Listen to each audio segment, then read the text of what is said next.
New York Times-ийн bestseller Morgan Housel зохиолчийн бичсэн 2 дахь ном Same as Ever номны тухай өнөөдөр та бүхэндээ ярилцъя гэж бэлдлээ. За энэ ном нь ерөнхийдөө яаж хүмүүс бид нэр санхүүгийн амьдралдаа өөрийнхөө хувь хүний хөгжил, карьертай амжилттай байх вэ гэдэг нууцыг маш амархан ойлгомжтойгоор бичсэн тийм ном байгаа.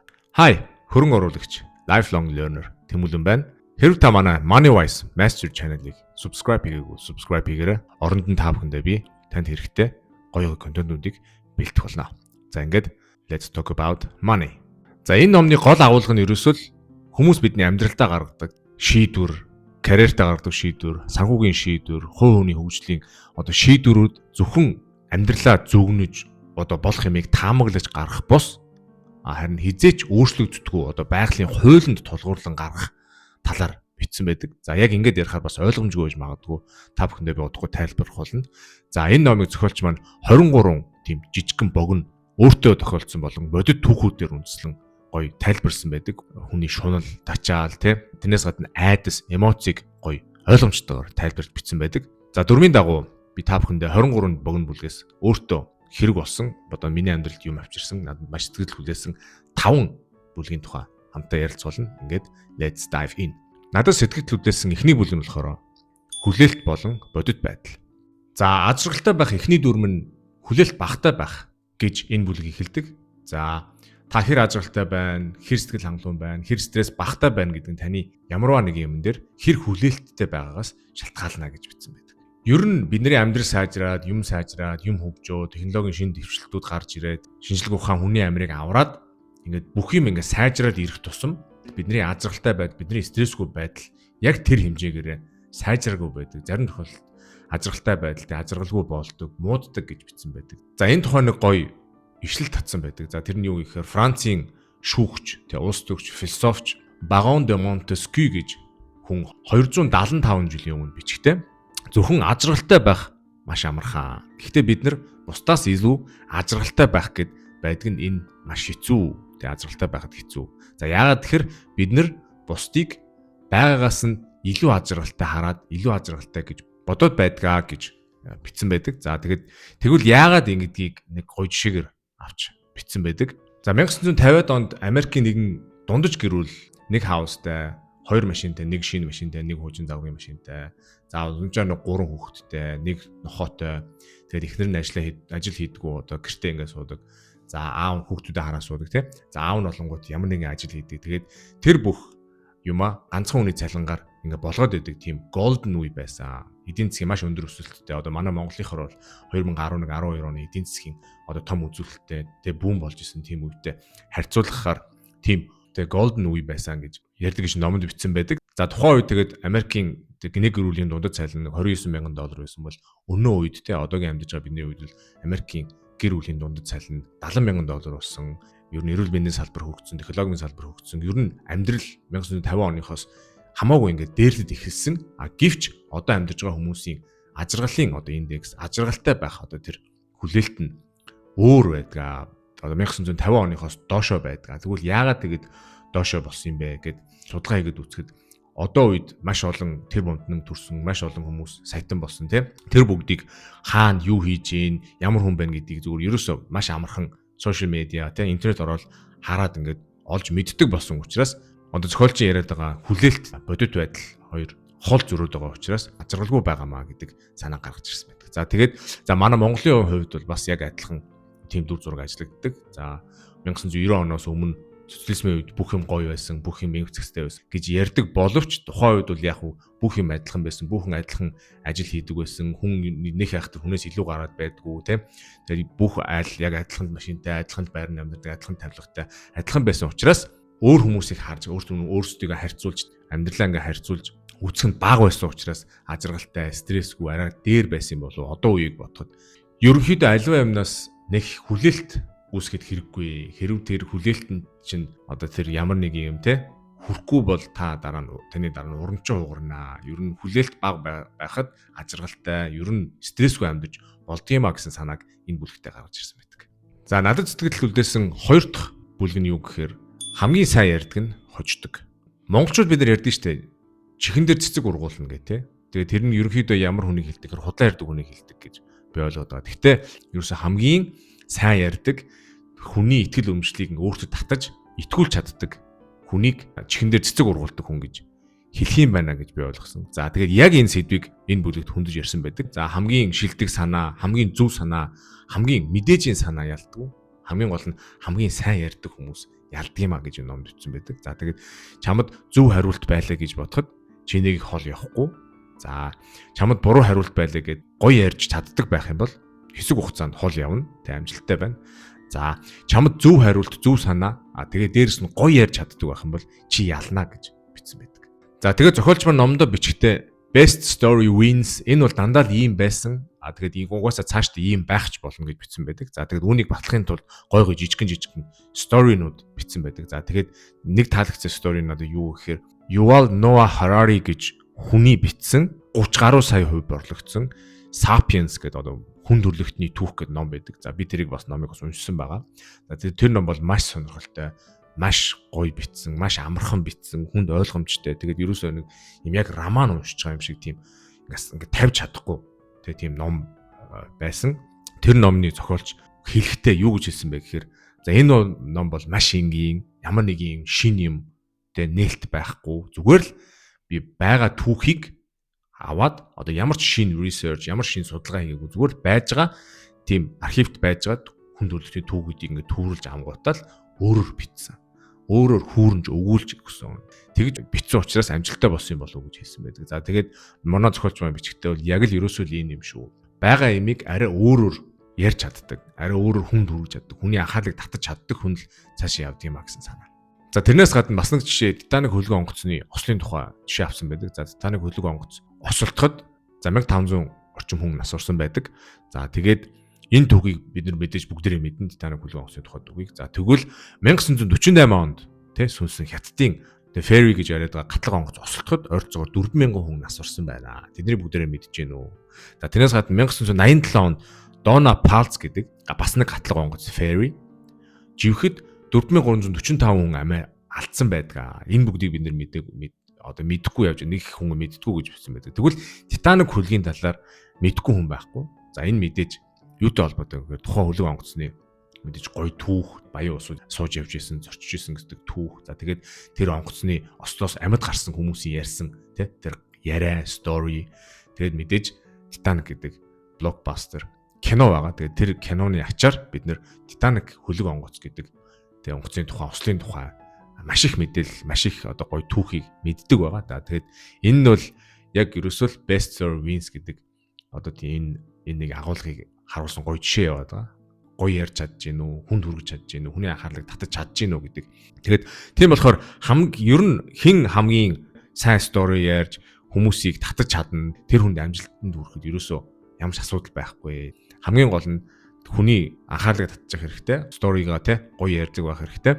Тэр хүн худлаа ярьж гин үү, үний ярьж гин ерөөсөө хамаа авахгүй. Яг л манай Монголын улс төрчийг манайхан ч бас сайхан гоё ярьж чаддаг, хүмүүсийг анхаарлыг татж чаддаг. Тэгээд тийм байх юм бол та мэдээж цаашаа явна, хожно амжилтанд хүрнэ гэсэн санааг энэ бүлэгт гаргаж ирсэн байдаг. За надад сэтгэл хүлдээсэн 3 дахь бүлэг нь юу гэхээр маш амархан, маш хурдан, маш их гэдэг энэ бүлэг байгаа. За энэ бүлэг эхлэхэд маа зохиолч маань дэлхийн толгой байчуудын нэг хөрөнгө оруулагч Warren Buffett гэдэг хүний тоглоом шогломор хэлсэн нэг үгээр ишлэл татсан байдаг. За тэр нь юу гэсэн гэхээр чи 9 эмэгтэйг зэрэг жирэмслүүлснээр хүүхдийг 1 сарын хугацаанд хийж чадахгүй гэж тоглоом шогломор хошигнож хэлсэн байдаг. За тэгээд хүмүүс ямар нэгэн ашигтай, үн цэнтэй, хэрэгтэй юм болоод дараах асуултуудыг асуудаг гинэ. Ерөнхийдөө да ялангуяа ашигтай хөрөнгө оруулалт одоо ямар нэгэн ашигтай скил, ямар нэгэн өөрт ашигтай ямар нэг юмыг олцоод хамгийн хурднаар яаж хамгийн хурднаар авах вэ? Яаж хамгийн амархнаар авах вэ?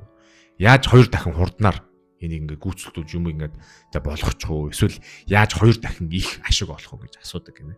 За энэ асуултуудыг манай зохиолч маань хэлэхдээ мэдээжийн ойлгомжтой асуултууд гэж хэлсэн байдаг. За тэгтээ түүх биднэрт арай өөр зүйл заасан байдгаа гэж бичсэн байдаг. За бүх юмд хэмжээ хязгаар гэж байгаа, хурд гэж байдаг, байгалийн хууль гэж байдаг.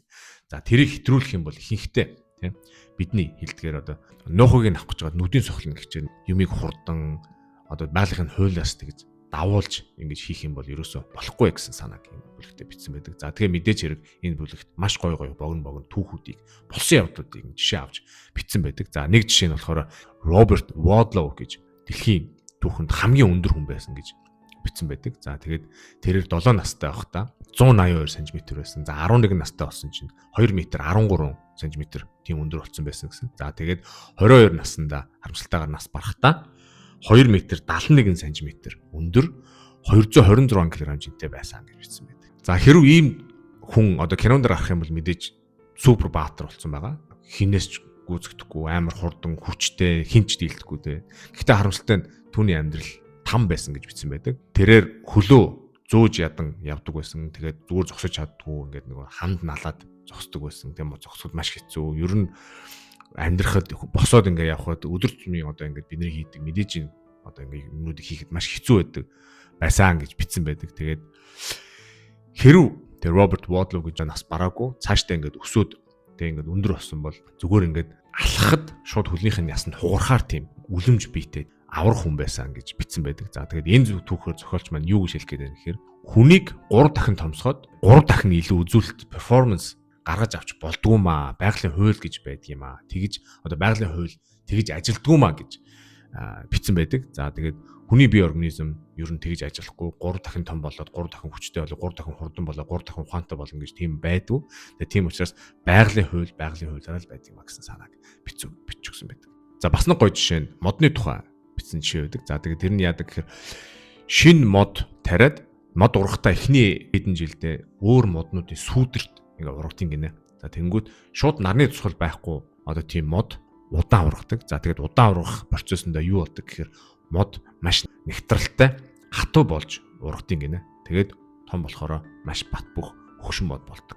Тэгвэл шууд ямар ч одоо өөр мод байхгүй зэлүүд тийм цүлд авчид мод тарихад шуур надны тусгалтай мод маш хурдан ургадаг. Гэхдээ маш хурдан ургах хугацаанд мод маань одоо өөр нь ямар ч нэгтралчлал байхгүй хатуу биш зөөлхөн мод байлдаг. За тэр зөөлхөн мод нь яад юм гэхээр ямар нэгэн мөөгөнцөр ямар нэгэн хурдан шавьчинд идэгдэхтэй амархан байдаг. Тэгээ тийм учраас тийм цүлд тарьсан моднууд хизээч тийм хөгшин бат бөх тийм төсвөртэй мод болдоггүй гэж бичсэн байдаг. За энэ нь бас мэдээж хөрөнгө оруулалтын дээр бас ялгаагүй хурдан хямдхан аргаар үзвэл ерөнхийдөө дампуурна гэсэн үгээ гэж бичсэн байдаг. За энэ бүлгэрээр зохиолч маань биднэрт юу сануулсан бэ гэхээр ерөөсөө юм бүхэнд байгалийн хууль гэж байдаг. За тэр байгалийн хуулийг зөрчих юм бол болохгүй гэсэн санааг бичсэн байдаг. За надад сэтгэл үлдээсэн дөрөв дэх бүлэг нь юу гэхээр ер нь юм хэцүү байх хэрэгтэй гэдэг бүлэг байдаг.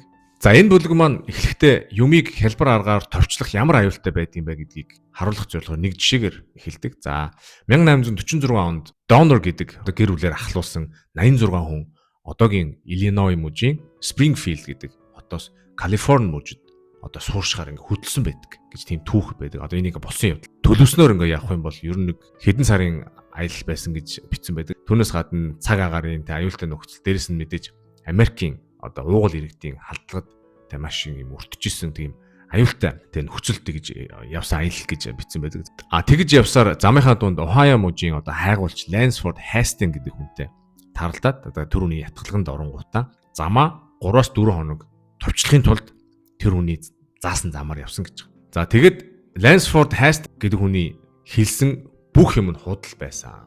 За юу 3-4 хоног замаа хэмнэх 4-5 сараар замаа хурцгаад дээрээс нь 1847 оны Америкийн түүхэнд болсон хамгийн аюултай зудан дүртөө. Тэгээд замдаа цаашаа явж чадахгүй тэндээ ингээ буудлахаар болоо. Тэгээд тэр 84 хүний тал нь нас ураа. Тэгээд сүүлдээ бие биенээгээ идээд бүр сүрсэн байгаа тэр. Тэгэхээр энэ түүхээр биднэрт юу гэж хэлэх гээд байна гэхээр амьдралд юмыг товчилж болно. Гэхдээ бүх юмыг товчилж болдгоо маа. Бүх юм дээр шорткат гэж юм байдгүй маа. Тэр хэрэг шорткат гэдэг юмыг те юм ямар нэг юмыг товчлох гээд амнахнаар ингээд хийх гээд үзэх юм бол болтгүй маа. Энэ бол байгалийн хууль юм а гэдгийг энэ жишээгээр харуулж өгсөн байна. За энэ мэтчлэн мэдээж маш гоё богино түүхүүдийг жишээ авч бичиж өгсөн байдаг. За тэгээд энэ бүлгийн ерөөсө гол санаа нь амьдралд бүх юм үнэтэй байдаг. Тэр үн нь шагналаасаа хамаарат reward үр дүнгээс хамаарат янз бүрийн үнэтэй байдаг. За тэгээд тэр үн нь болохоор ямар ч шоших байдаггүй. Ямар нэг үн байхгүй. За тэр нь ихэнхдээ юу байдаг гэхээр ерөөсөө хөлс хүч. За нулимс, төсвөр төвчээр, олон цагийн хөдөлмөртэй, байнгын түгшүүр, стресстэй байдал гэж үзсэн байдаг. Тийм болохоор ихэнхдээ энэхүү үнийг түлхэхэд За цаана гарч байгаа ашиг нь цаана гарч байгаа тэр үр дүн биднэрт ашигтай байдаг гэж бичсэн байдаг. Одоо үүнийг ойлгох хэрэгтэй. Амьдралын үнийг заавал түлэх шаардлагатай байдаг юм аа. Тэгэхгүйгээр ямар нэгэн товчлол, ямар нэгэн хямдхан, ямар нэгэн шорткат ингээд хийгээд явж болдгоо маа. Тэг ихэнхдээ тийм юм байдгүй маа гэж хэлсэн байдаг. За тэгээд тэрнээс гадна амьдралд үнгүй юм гэж бол байхгүй. За үнгүй юм бол ерөөсөө хавханд л байдаг гэдгийг дахин нэгэн сануулж бичсэн гоё бүлэг болсон байна. За надад сэтгэл үлдээсэн 5 дахь бүлэг нь болохоор одоо ч ойлгож байна гэдэг бүлэг байгаа. За энэ бүлгэн дээр хүн ерөөсөө өөрөө туулахаас нааш ойлгодоггүй гэж. За тэгээд ном уншиж, сурч болно, ямар нэгэн YouTube үзэж болно, ямар нэгэн подкаст сонсч болно, мянган ном уншсан ч болно. Гэхдээ ихэнхдээ яад юм гэхээр тим их олон мэдлэг олж аваад, тим их олон юм уншаад ингээд хүнээс сонсоод ингэсэн ч гэлээ. За яг юу хийх, яах ёстойгоо хүмүүс мэддгүй гинэ. Өөрөө туулж мэдхээр л хүмүүс ойлгодог гэж. За тэгээд мэдээж энэ бүлэг маань бас гой жижигхэн story, жижигхэн түүхүүдийн тухай жишээ олгож авсан байдаг. За тэгээд Америк нэгдсэн улсын 33 дахь ерөнхийлөгч Harry Truman гэдэг хүний хэлсэн ишлэлийг энэ дээр бичсэн байдаг. За тэр Harry Truman юу гэж хэлсэн гэхээр хойч үе хизээч өмнөх үеэсээ суралцахгүй. Амьдралд тэднийг шанаадах үед л нэг юм сая ойлгож суралцаж эхэлдэг гэж хэлсэн байдаг. Өмнөд Африк ээжтэй, Швейцар автай, тэг өмнөд Африкт өссөн дэлхийн комедиан Trevor Noah гэж комедиан хүн байдаг. За тэр нэг удаа өмнөд Африкийн апартheid гэж аюултай нэг юм гадуурхаг үзэлдэг тийм юм байдаг. Тэгээд түүний тухай хэлэхдээ айдас цөхрөл хоёрын тунгийн тааруулж чадах юм бол хүмүүсээр юу ч хийлгэж чаддаг юм аа. Юу ч хийлгэж болд юм аа гэж хэлсэн байдаг. За тэгээд апартхайдыг ямар нэгэн хүн бид нэр өөрөө биеэрээ туулж үзээгүй л бол айдас цөхрөл юу байдгийг, айдас цөхрлийг давахын тулд юу хийхээс буцахгүй юу хийж болдгийг гэдгийг бид нар өөрсдөө биеэрээ толохгүй л сонсоод юу байдаг гэдгийг төсөөлж ойлгож чаддгүй гэдэг одоо тэр санаа гаргаж ирж бичсэн байдаг. За яг үүнтэй адилхан нацист германчуудын тухай нэг жишээг авсан байдаг. What We Know гэдэг номны одоо зохиолчийг сурвалжлага хийгээд тэрнтэй ярилцсан байдаг. За тэр хүн юу гэж ярилцсан гэхээр яагаад германчууд гиг вэнэт буруу гэдгийг мэдсээр ээжиж Адольф Хитлер гэдэг хүнийг гарч ирэхээр дэмжиж хүмүүсийг хорлоод хүмүүсийг алан хядаа тэгээд тийм дэлхийн 2 дугаар дан гэдгийг өдөөч үү гэд асуусан чинь одоо дэлхийн 2 дугаар дайны дараа тэр амьд үлдсэн нацист герман хүн ингэж хэлсэн баг. За ихэнх германчууд Адольф Гитлер гэдэг хүнийг Адольф Хитлер гэдэг хүнийг дэмжсэн. Яагаад тэгэхээр 1923 онд одоо манай улсын инфляц хэдэн тэрбум дахин өссөн байсан. Ажилгүйдэл ихтэй, гэмт хэрэг ихтэй. Бид нар ингээд сүнжи суус байсан. Тэгэхэд тэр үед Адольф Хитлер гэдэг хүн шин санаа дэвшүүлээд шин юм гаргаж ирээд тэгээд бидний амьдрал дээшилсэн. Яа харахгүй дээшилсэн. Хичнээн 10 жил 20 жил ажилгүй байсан хүн ажилтаа болоод эхэлсэн. Орлоготой болоод эхэлсэн. Бидний амьдрал үнэхээр сайжирсан. Тийм учраас биднэрт яагаад ч тэр хүнийг дэмжихгүй байх тийм шалтгаан байгаагүй. Ямар ч тэр хүнийг юу ч хэлжсэн бид шууд дэмжиж хийж исэн. Ер нь чамд ингээ хүн туслалаа гэхэд дараа нь тэр хүнийг юм хэллэхэд үгүй гэж хэлэх ямар ч тийм боломж байдгүй маа гэж бичсэн байдаг. Тэгээд за тэгээ энэнгүүрээ зохиолч маань юу гэж хэлэх гээд байна гэхээр чи ямар нэг юм төсөөлдөг, ямар нэг боддог, төлөвлөдөг. Тэгээ яг үнэхээр өөрөө биеэрээ туулаад өөрөө үзээд ирэхээр юм арай өөр байдаг юм аа. Эн чинь нэрээ ийм байдаг юм байна штэ. Нэрээ хүн тэр хүн ингэж хэлээдсэн чи ийм очтой юм байна штэ гэж бодогдуулд юм аа гэсэн санааг бичсэн байдаг. За тэгээд энэ ном маш сонирхолтой бичсэн.